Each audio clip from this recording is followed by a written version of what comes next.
1981 সালের 31 মে সিলেটের কানাইঘাট উপজেলাকে নিরাপত্তার চাদরে ডেকে দেওয়া হয়েছিল। রাত পোহালেই আসবেন তৎকালীন রাষ্ট্রপতি মেজর জিয়াউর রহমান।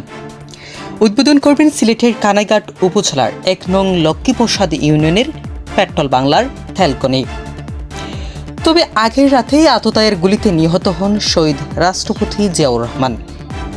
রাষ্ট্রপতির মৃত্যুর সাথে সাথে মৃত্যু হয় এই অঞ্চলের মানুষের স্বপ্ন এবং সম্ভাবনার তেলকনি। তবে 26-এর আন্দোলনের পর স্থানীয় গণমাধ্যমে প্রচারের ফল আবারও সরকারের নজরে আসে এই তেলকনি। আবারও আসার আলো দেখতে থাকেন এই অঞ্চলের জনগণ। জানা যায়, গত 4 দশকের নীরবতা ভেঙে সিলেটের জেলা প্রশাসকের নির্দেশে কানাইঘাট উপজেলার নির্বাহী কর্মকর্তা তানিয়া আক্তার এই পেট্রোল বাংলা পরিদর্শন করেন।